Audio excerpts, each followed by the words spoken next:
Good morning students. तो हम करने वाले हैं क्लास 8 के UT4 में जो आपके चैप्टर्स आने वाले हैं उनका रिवीजन। पहला है हिस्ट्री से द रिवॉल्ट ऑफ 1857, सेकंड है ज्योग्राफी से ह्यूमन रिसोर्सेज और थर्ड है सिविक्स से untouchability and the law of manual scavenging. ठीक है, इन तीनों को आप कंप्लीट रिवीजन करेंगे। तो ये वीडियो आपके लिए बहुत इंपॉर्टेंट रहने वाली है, तो इसे लास्ट तक देखना। ठीक है सभी लोग, ओके। तो हम स्टार्ट कर रहे हैं द रिवॉल्ट ऑफ 1857।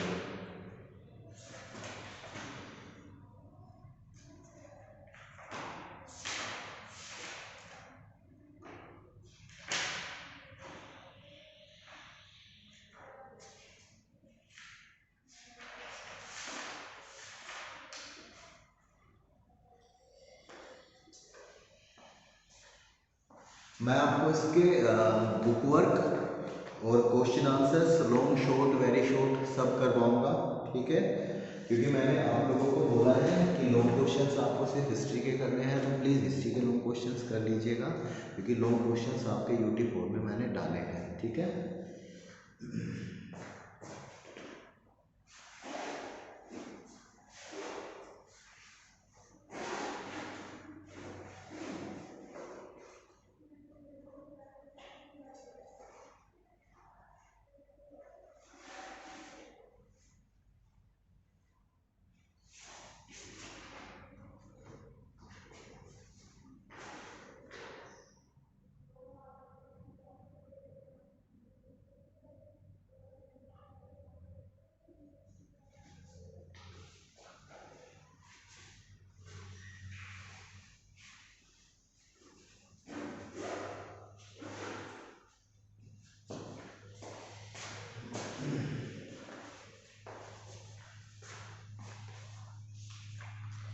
हाँ जी।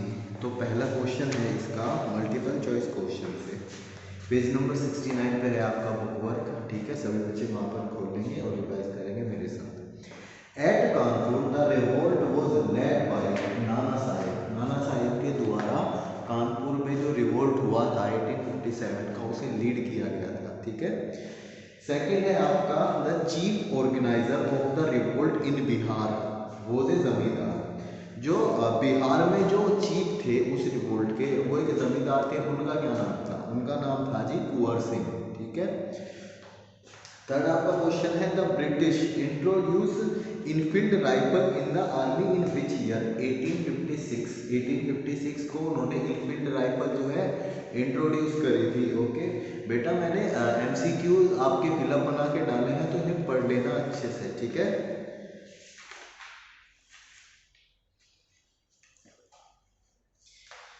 नेम द रिबेलियन दैट बेगन इन चाइना। ठीक है, चाइना में जो था उसका नाम क्या था? उसका नाम था बॉक्सर। ठीक है, फिफ्थ आता है what was the highest position an Indian सिपाही could hold in British army? British army का सबसे हाईएस्ट पोजीशन जो कि इंडियंस सिपाही जो हैं, जो इंडियन सिपाही थे उस टाइम पे जिन्होंने रिवोल्ट स्टार्ट किया था, वो लोग हाईएस्ट किस रैंक तक पहुंच सकते थे? वो लोग सिर्फ सूबेदार तक पहुंच सकते थे, उससे ऊपर नहीं जा सकते थे। ठीक है, अब आते हैं आपके fill the blanks. Lord Dalhousie annexed Awadh due to their mismanagement. Lord Dalhousie ने क्या कहा था कि जी हम अवध को वो क्यों कर रहे हैं, एनेक्स्ड क्यों कर रहे हैं? क्योंकि वहाँ का मैनेजमेंट अच्छा नहीं है, वो मिसमैनेजमेंट है। ठीक है, सेकंड आते हैं अब the immediate cause of the revolt was. Immediate cause कौन सा था रिवोल्ट होने का? एकदम से एनफील्ड राइफल्स थी, जिसमें वो गोली डालनी पड़ती थी ना, मुंह से खोल के वो। ठीक है, third after the revolt of 1857 control of India was shifted to British crown. 1857 के रिवोल्ट के बाद जो इंडिया पे जो अधिकार था, मतलब जो राज कर रहा था उस टाइम पे, कौन करने लगा था? फिर ब्रिटिश क्राउन। उससे पहले कौन कर रहा था? East India company. ठीक है, ये बहुत इंपॉर्टेंट पॉइंट है। 1857 से पहले ईस्ट इंडिया कंपनी और रिवोल्ट होने के बाद ब्रिटिश क्राउन। ठीक है, अब आते हैं फोर्थ। द म्यूटनी ऑफ सिपाहीज ब्रोकन आउट एट मेरठ, जो वो म्यूटनी थी जो जिन्होंने सब सिपाहियों ने इकट्ठे होकर के सब अंग्रेजों को मार दिया था, वो मेरठ में मारा था ना उन्होंने, ठीक है। अब आते हैं फिफ्थ क्वेश्चन पे। During the revolt the rebels in Delhi was lead by, किसने लीड किया था दिल्ली में रिवोल्ट को? जनरल बख्त खान ने, ठीक है। अब आते हैं जी आपकी मैचिंग पे। The first Indian soldier to start the revolt was Mangal Pandey, Mangal Pandey ने स्टार्ट किया था रिवोल्ट। सेकंड है the soldiers of Meerut declared him the leader, किसको लीडर डिक्लेयर किया था? बहादुर शाह जफर को पूरे इंडिया का, ठीक है। In Awadh the revolt was lead by, Awadh में किसने किया था? बेगम हजरत महल ने, ठीक है। नाना साहब लोअर कमांडेंट वाज, नाना साहब का कमांडेंट कौन था? तात्या टोपे, ठीक है। अब आते हैं ट्रू फॉल्स पे। The revolt began in Meerut and soon spread all over the north India, central India and Bihar involving the masses. ये जो रिवोल्ट स्टार्ट हुआ वो मेरठ से स्टार्ट हुआ था, उसके बाद में नॉर्थ इंडिया में फैला, सेंट्रल में फैला और बिहार तक भी गया। ये बात सही है? हाँ जी, ये बात बिल्कुल ट्रू है, ठीक है। सेकंड है आपका द कंपनीज सिपाहीज were angry and frustrated due to the mistreatment of the British, mistreatment से परेशान थे वो लोगों के, हाँ जी वो परेशान थे उनके मिसट्रीटमेंट से, ठीक है, ये ट्रू है। अब आते हैं आपका थर्ड क्वेश्चन पे। The British policies of annexation made the Indian rulers angry and insecure, true, ठीक है, ये ट्रू है, ठीक है। क्योंकि इंडियंस जो रूलर थे उन्हें इनसिक्योर फील हो रहा था, ब्रिटिशर्स जो ये कर रहे थे मतलब उनके, ठीक है ना, तभी तो रिवोल्ट स्टार्ट हुआ। Who was Mangal Pandey? Where did he live? Mangal Pandey was an Indian soldier of 1857, the broken out of the Indians, the rebellions of 1857। उसने मेरठ वहाँ पे बैरकपुर में किया था, वेस्ट बंगाल में, ठीक है। तो जी ये किसी को अंकुर सर ने कराया है और कुछ को साम्या मैम ने कराया है, तो इसके आंसर्स अलग अलग है, ठीक है। अपनी कॉपी में पढ़ लेंगे, मैंने आपको बता दिया है। मंगल पांडे एक इंडियन सोल्जर्स थे, दोनों के वैलिड होंगे, ठीक है। मैं क्वेश्चन सबके पढ़ के देखूंगा, ओके, तो उसमें परेशान होने की कोई जरूरत नहीं है। उसने रिबेल कहाँ स्टार्ट किया था? उसने रिबेल स्टार्ट किया था कहाँ पे? वेस्ट बंगाल के बैरकपुर में, ठीक है, Barrackpore West Bengal. What was the immediate cause which led the 1857 revolt? एकदम से immediate cause क्या था उसका? इनफील्ड राइफल्स थी उसका immediate cause, ठीक है, जो वो खोलना पड़ता था उसे, ओके। थर्ड क्वेश्चन है, वो started the revolt in north and central India, north और सेंट्रल इंडिया में किसने स्टार्ट किया था रिवोल्ट? स्टार्ट किया था जी सिपाहीज ने, मेरठ में गोलियां मारकर, ठीक है। अब आते हैं question number 4। Name the ruler who deposed when the British annexed Awadh, ठीक है जी। क्वेश्चन नंबर 6 है, when did the British introduce the Enfield rifle, Enfield rifle को कौन से इसमें इंट्रोड्यूस किया था इन्होंने? मल्टीपल चॉइस क्वेश्चन भी था आपका, 1856 में इन्होंने इंट्रोड्यूस किया था, ठीक है। अब आते हैं शॉर्ट क्वेश्चन आंसर्स पर। Which demand of Rani Lakshmibai was refused by the Britishers, Britishers के द्वारा रानी लक्ष्मीबाई की कौन सी डिमांड को रिफ्यूज कर दिया गया था, ठीक है।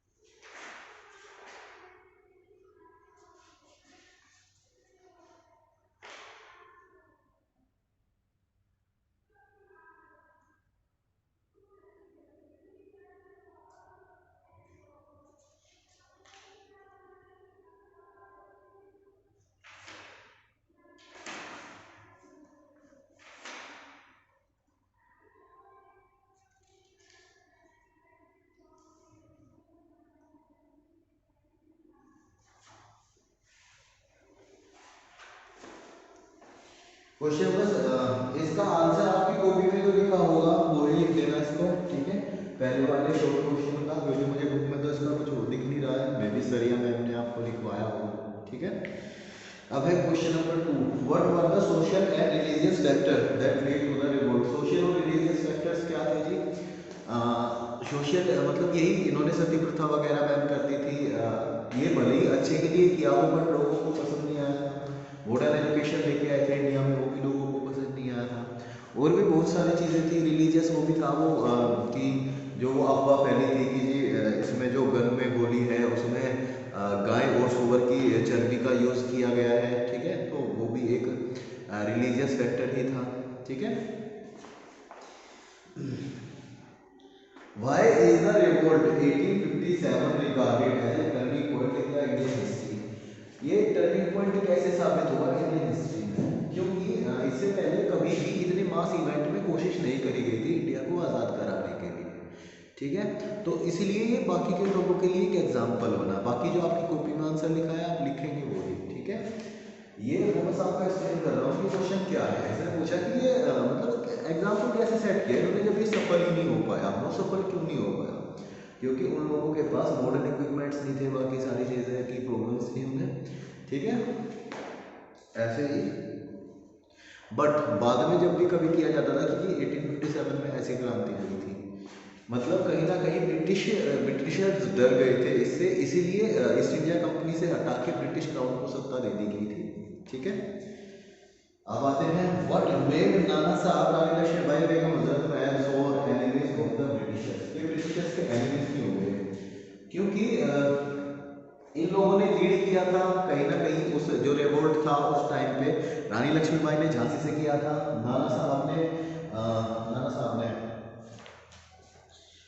बेगम हजरत महल ने लखनऊ और अवध से किया था, है ना।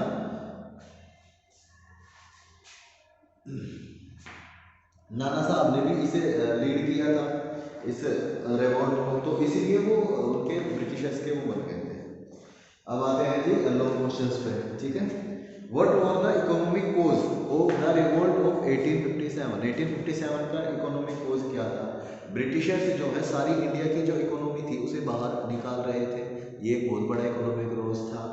इंडियंस जो है वो गरीब और गरीब होते जा रहे थे, हाई टैक्सेस लेते थे, टैक्स रिवेन्यूज लेते थे पीजेंट से, मजदूरों से, बाकी सब लोगों से।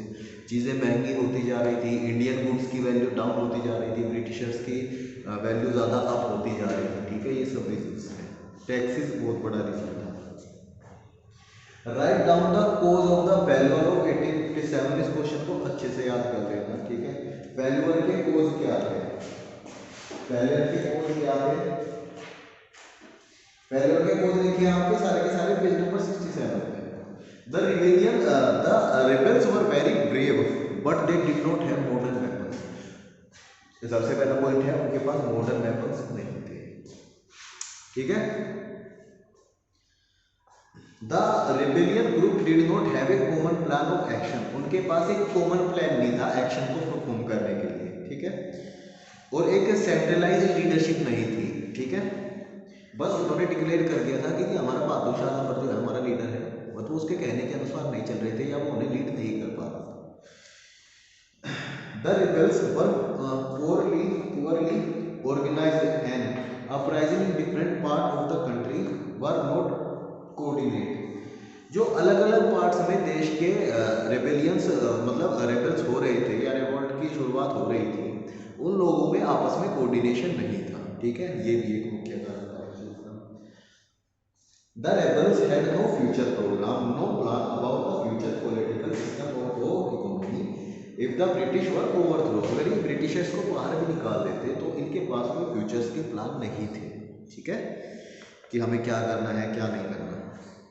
लिमिटेड टू सेंट्रल इंडिया, ये सब थोड़े से इलाके तक ही सीमित रह गया सेंट्रल इंडिया में ही, मतलब नॉर्थ इंडिया थोड़ा सा कवर हुआ, यूपी का हिस्सा, और थोड़ा सा सेंट्रल हिस्सा एमपी का और बिहार, ठीक है।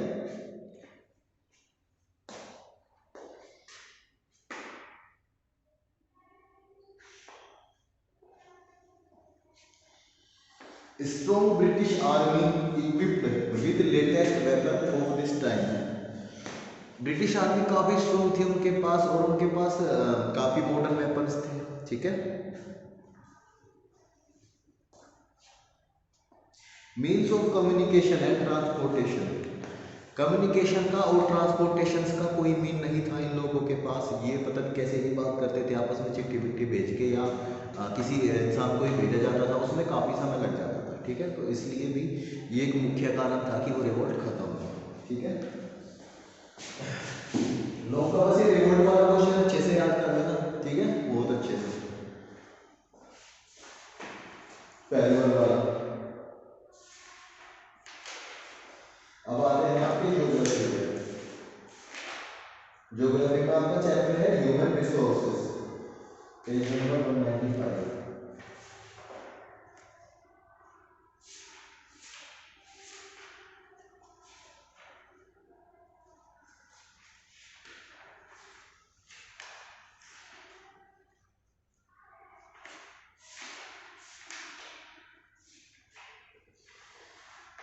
पेज नंबर है 201 पे स्टार्ट है इसके multiple choice questions. The present population of the world is approximately, page number 201 पे। ठीक है, चैप्टर है human resources. The present population of the world is approximately कितनी है? लगभग 6 बिलियन के करीब है। ठीक है,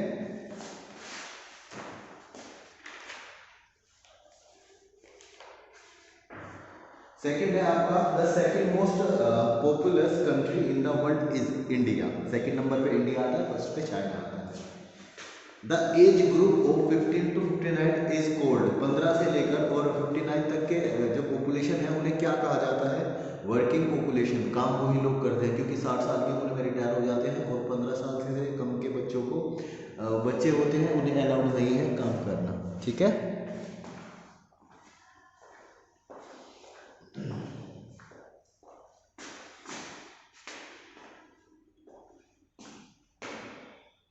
अब आते हैं 90% of the world population lives in northern hemisphere.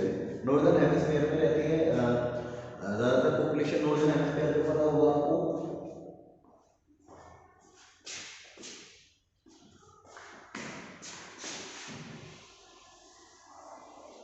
अगर ये अर्थ है तो ऊपर का हिस्सा हो जाएगा नॉर्दर्न हेमिस्फीयर और नीचे का हो जाएगा साउथर्न। ठीक है,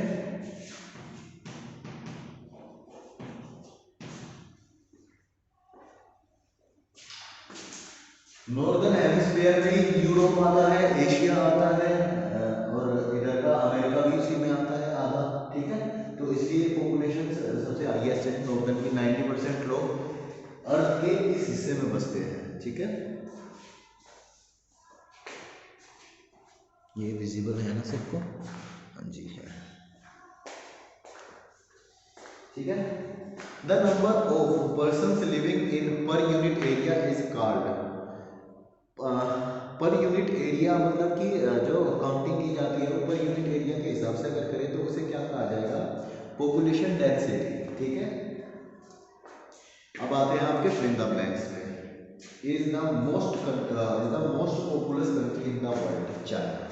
चाइना सबसे ज़्यादा पॉपुलेशन है चाइना की। ठीक है, सेकंड क्वेश्चन है आपका the present average density of population of India is 364 पर स्क्वायर किलोमीटर से इंडिया की है। ठीक है, 364 लोग एक स्क्वायर किलोमीटर के अंदर आते हैं अगर टोटल वैसे देखा जाए। द नंबर ऑफ फीमेल्स पर 1000 male is known as sex ratio. अगर हम 1000 आदमियों पे महिलाओं को गिनते हैं कितनी है, तो उसे हम क्या कहेंगे? Sex ratio. कि 1000 पुरुष हैं तो 983 के करीब महिलाएं हैं। ठीक है,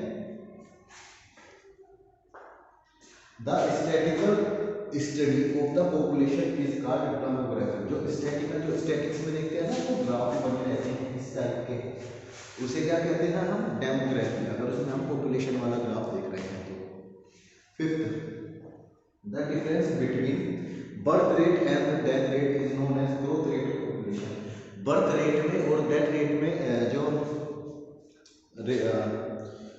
डिफरेंस होगा उसे हम क्या कहेंगे? Growth rate. की इस साल में इतने आदमी मर गए और इतने पैदा हो गए। ठीक है, तो वो क्या होगा? वो होगा आपका ग्रोथ रेट ऑफ पॉपुलेशन, बढ़ती हुई जनसंख्या। ठीक है, बढ़ती है, कम कमी होती है। Census is the official collection of the population data conducted once in 20 years in India.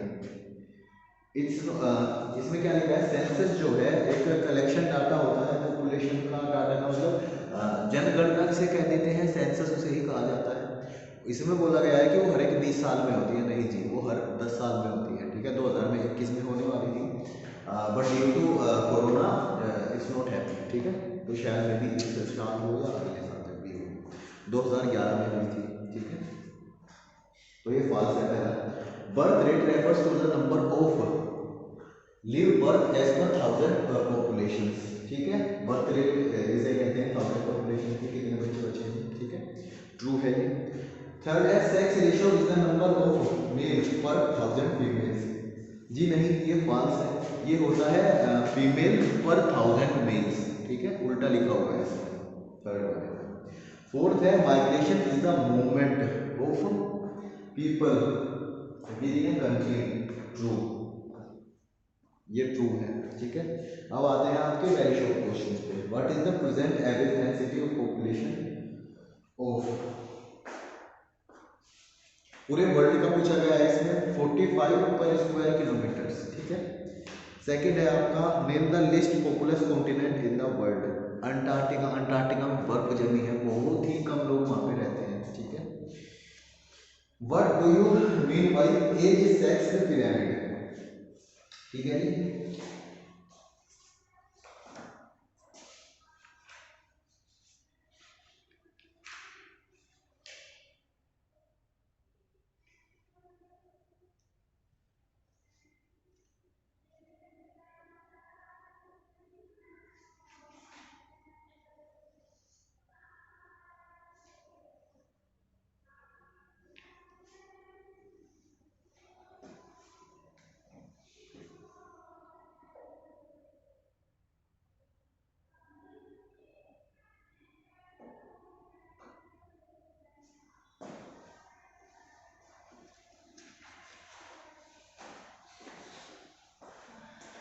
इसके बारे में जो आपको मैडम ने सर ने लिखवाया होगा आप वो लिखेंगे इस क्वेश्चन में, ठीक है। एज सेक्स पिरामिड के बारे में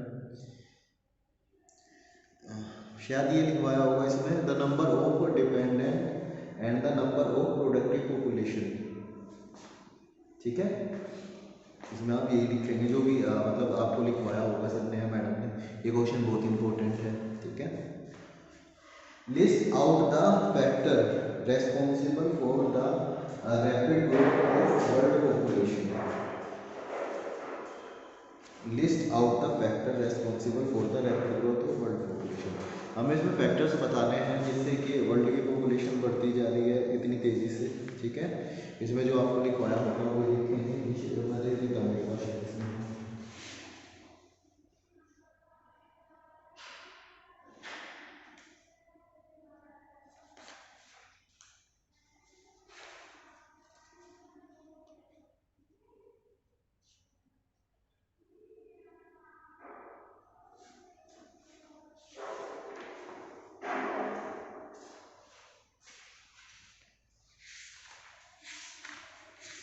इसमें मेरे को भी लगा हुआ है, आप लोगों को ये कंप्लीट करा रखा है चैप्टर, तो आप लोग उसी से लिखेंगे, ठीक है। ये क्वेश्चन भी आप इसमें बताना है कि जो रैपिड ग्रोथ हो रही है पॉपुलेशन की वो किस वजह से हो रही है, ठीक है। अब है फिर question, define the following terms. Birth rate आपको पता है, डेथ रेट आपको पता है, ठीक है, और ह्यूमन रिसोर्सेज आपको पता है, ठीक है, इनको एक्सप्लेन करना है। अब आते हैं शॉर्ट क्वेश्चंस पे। How would you distinguish between productive and dependent population, productive और डिपेंडेंट पॉपुलेशन पे डिफरेंस है, इस पे लगा हुआ है वो पेज नंबर 200 में जो ऊपर टेबल बनी हुई है, ठीक है। Productive population refer to the population engage in productive economy activities and contribute to the economy, जो इकोनॉमी में पार्ट करते हैं या उसे टैक्स वगैरह पे करते हैं उन्हें कहते हैं प्रोडक्टिव पॉपुलेशन। और जो इसमें डिपेंड है, मतलब जो लोग उनके ऊपर डिपेंड हैं, जो कुछ काम वगैरह नहीं करते हैं, उन्हें कहते हैं dependent population. Discuss the importance of human resources, human resources का क्या क्या इम्पोर्टेंस है ये बताना है आपको इस क्वेश्चन में, ठीक है। लॉन्ग क्वेश्चन आंसर्स आप इसके रहने देना, ठीक है। अब आते हैं सिविक्स पे।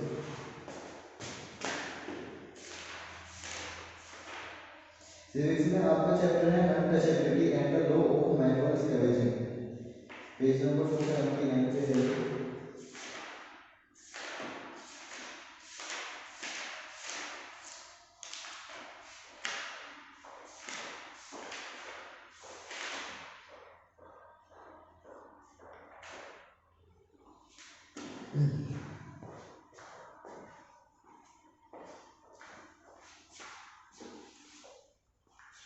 हाँ जी, तो इसका क्वेश्चन है who started the all India anti untouchability league, ठीक है। ये स्टार्ट किसने किया था, एंटी अनटचेबिलिटी लीग जो है किसने स्टार्ट किया था, ये महात्मा गांधी जी ने स्टार्ट किया था, ठीक है। सेकंड क्वेश्चन है आपका the practice of segregation followed by the upper caste Hindu against the lower caste people is called, जो अपर कास्ट के लोग छोटी कास्ट के लोगों के साथ करते हैं उसे क्या कहा जाता है, अनटचेबिलिटी, जो कि हमारे चैप्टर का नाम भी है, ठीक है। अब आते हैं थर्ड, अनटचेबिलिटी को एबोलिश करने की कौन से आर्टिकल के अंदर बात कही गई है, 17 के अंदर, ठीक है, आर्टिकल 17 के। Name the person who used the term Harijan for untouchables, Harijan किसने कहा था अनटचेबल्स को, महात्मा गांधी ने कहा था। हरिजन का मतलब क्या होता है, गॉड्स ओन पीपल, ठीक है। क्वेश्चन नंबर 5 है सत्यशोधक समाज वाज फाउंडेड, कौन से ईयर में फाउंड किया गया था सत्यशोधक समाज, 1873 में, ठीक है। 1873 में जो है वो सत्यशोधक समाज की स्थापना करी गई थी, ठीक है। और ये किसने करी थी जी, किसने करी थी सत्यशोधक समाज की स्थापना, ज्योतिराव फुले ने करी थी, ठीक है, याद रखेंगे इसको। अब आते हैं आपके फिल इन द ब्लैंक्स पे। Were forced to live outside the towns and city, city से बाहर किसको रखा जाता था, शूद्रास को, ठीक है, शूद्र जो होते थे शूद्रास उनको।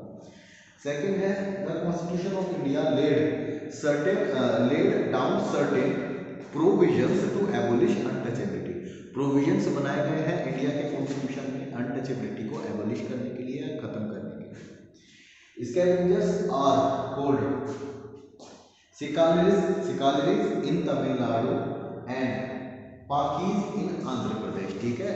जो मैनुअल स्कैवेंजर्स थे उनको किस नाम से पुकारा जाता था, तमिलनाडु में और आंध्र प्रदेश, ठीक है।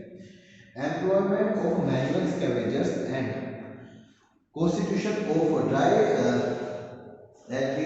एक्ट वाज इनएक्टेड इन 1993 में इस एक्ट को पास किया गया था, ठीक है, तब से लागू हुआ था, ओके। अब आते हैं आपके सी सेक्शन पे। State whether the following statement are true और false, untouchability of act was amended in 1973, जी नहीं, 1973 में ये एक्ट नहीं लाया गया था। Article 21 of Indian constitution abolish untouchability, जी नहीं, अनटचेबिलिटी को कौन एबोलिश करता है, article 70। Doctor Bhimrao Ambedkar was a well known social reformer, जी हाँ, वो सोशल रिफॉर्मर थे डॉक्टर भीमराव अंबेडकर, और उन्होंने अनटचेबिलिटी को खत्म करने के लिए काफ़ी प्रयत्न किए थे। Question number 4, Jyotirao Phule called the people of scheduled caste and scheduled tribes as Harijan, जी नहीं, हरिजन किसने बुलाया था, हरिजन बुलाया था महात्मा गांधी जी ने। Practice of carrying human extract with hands is called untouchability, जी नहीं, उसे कहते हैं मैनुअल स्कैवेजिंग, अनटचेबिलिटी अलग होता है, मैनुअल स्कैवेजिंग अलग होता है। अब आते हैं वेरी शॉर्ट क्वेश्चन पे, व्हाट इज अनटचेबिलिटी, अनटचेबिलिटी क्या होती है, ठीक है। A section of people of society concerned outside and social described, जिसके साथ हम पेज नंबर 282 पे इंपोर्टेंट टर्म्स में जो पहला पॉइंट लिखा है ना, मतलब जिनके साथ हम सोशल डिस्टेंस रखना पसंद करते हैं, जिनको छूना पसंद नहीं करते, इनके साथ हम बात करना पसंद नहीं करते, ठीक है। सेकंड है right and note on article 17 of Indian constitution, Indian constitution के ऊपर हमें एक नोट लिखना है, ठीक है। Article 17 of Indian constitution declare the practice of untouchability in any form is the punishable offence, article 17 क्या कहता है कि अनटचेबिलिटी एक पनिशेबल ऑफेंस है, ठीक है, मतलब एक अपराध है, ठीक है, दंडनीय अपराध। वो also manual scavengers, manual scavengers किसे कहते हैं, manual scavengers carry human extract in basket often keeped as there had to dispose it of manual scavengers वो होते हैं जो अपने हाथों से साफ सफाई करते हैं ह्यूमन एक्सट्रैक्ट की, ठीक है, उन्हें मैनुअल स्कैवेंजर्स कहते हैं। शॉर्ट क्वेश्चन है आपके, what are the law implemented to abolish manual scavenging. Law क्या पास किया गया था मैनुअल स्कैवेंजिंग को करने के लिए? द शेड्यूल्ड कास्ट एक्ट लाया गया था 1989 में, बॉन्डेड लेबर एक्ट लाया गया था 1976 में। An important role in this inhuman practice, इस इन ह्यूमन प्रैक्टिस को करने के लिए इन्होंने काफी इंपॉर्टेंट रोल प्ले किया है, ठीक है। Question number second, write a brief about the article 15 of India. Article 15 के बारे में ब्रीफ में बताना है हमें। Article 15 of our constitution state that no Indian citizen shall be discriminated against on the basis of caste, creed, sex और रिलीजन। Caste, creed और सेक्स के हिसाब से हम किसी के भी साथ भेदभाव नहीं करेंगे, ठीक है। आर्टिकल 15 हमें ये कहता है।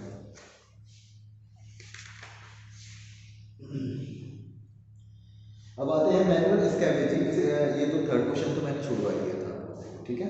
अब आते हैं लॉन्ग क्वेश्चंस में।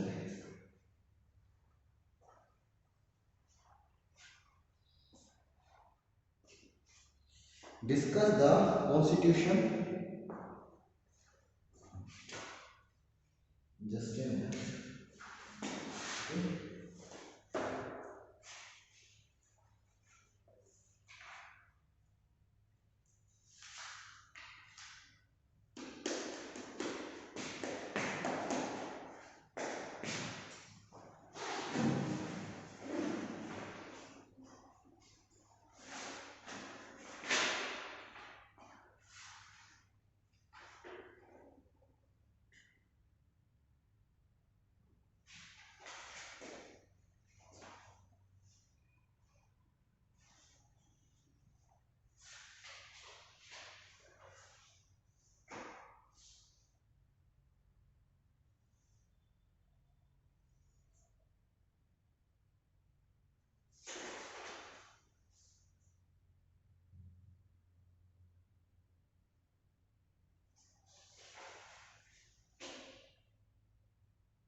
तो ठीक है जी, ये हो गया आपका।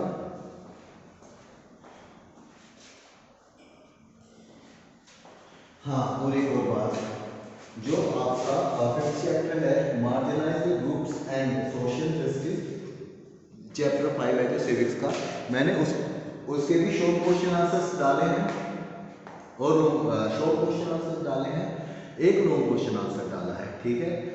कुछ इतना टिपिकल काम नहीं है, ठीक है। मैं समझा देता हूँ आपको इसको एक बार, क्योंकि आप लोगों ने पहले भी पढ़ा है, ठीक है।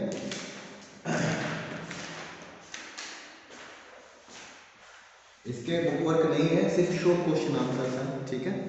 शॉर्ट क्वेश्चन आंसर्स हैं इसके।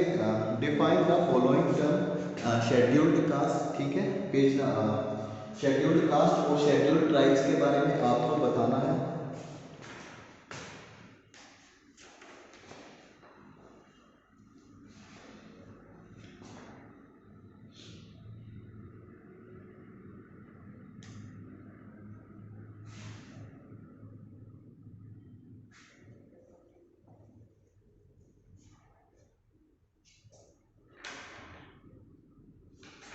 पेज नंबर 273 पे लिखा हुआ है आपका, those castes were have been socially backward and economically weaker since the age of have also subjected to social discrimination. ये जो है ना हमेशा से ही वीकर्स रहे हैं भाई। ये चैप्टर के शॉर्ट क्वेश्चन आंसर्स आएंगे, लॉन्ग भी आएगा एक, ठीक है। एक हिस्ट्री का लॉन्ग आएगा आपका, एक इसका आपका लॉन्ग आएगा marginalised group and social justice का, ठीक है। आप लोगों को दोनों में से एक करना है, ठीक है। बट जो आपको सिंपल लगे वो याद कर लेना। एक इस चैप्टर में से आएगा वो, और एक आएगा द रिवोल्ट ऑफ 1857, ठीक है। इसके सिर्फ शॉर्ट क्वेश्चन आंसर्स और लॉन्ग क्वेश्चन आंसर्स करते हैं आपको, ठीक है।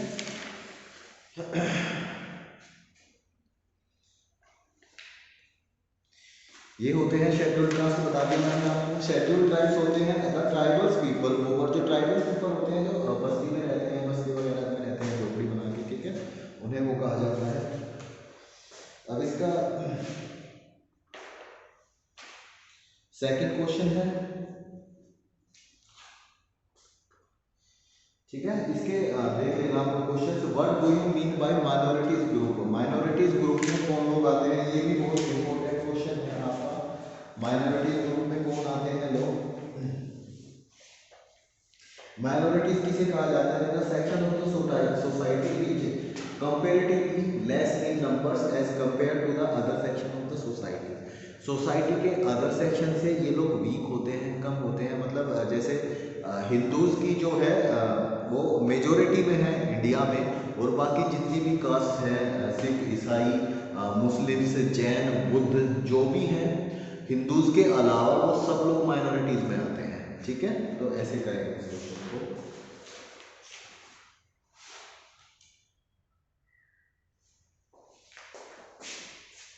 अब next question, which article provides for equality of every citizen given discrimination, ठीक है।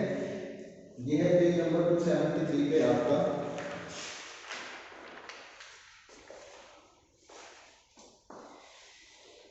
कौन देता है ये अधिकार, आर्टिकल 15 देता है भाई। It state that every Indian should be treated equally without discrimination, ठीक है। आर्टिकल 15 से हमें ये अधिकार मिलता है। ये हो गया आपका शॉर्ट का थर्ड।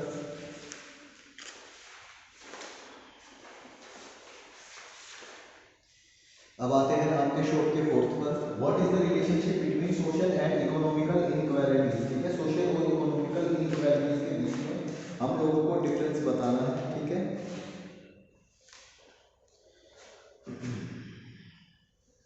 ये भी कर लेंगे आप क्वेश्चन, ठीक है।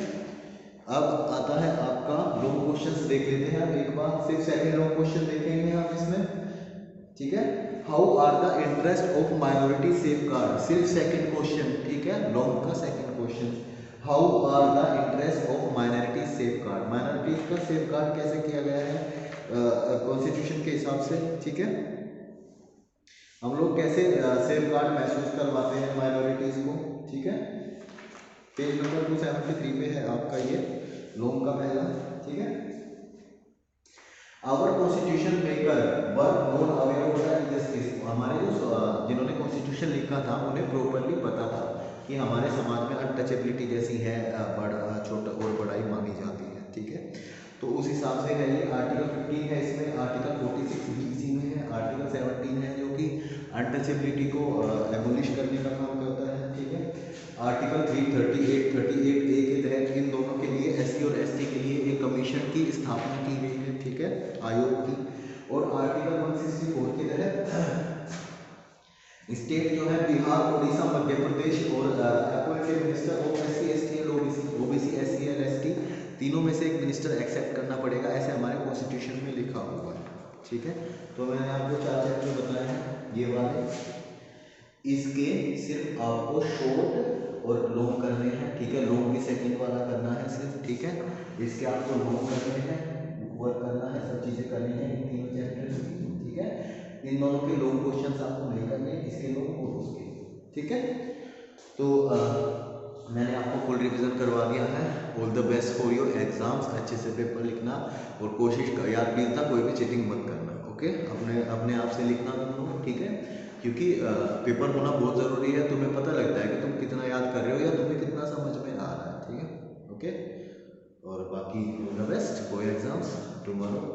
और अगर किसी बच्चे को कोई प्रॉब्लम हो तो मुझसे पूछ लेना। बाकी वीडियो सबको शेयर करना और सबको बोलना देखने के लिए, ठीक है।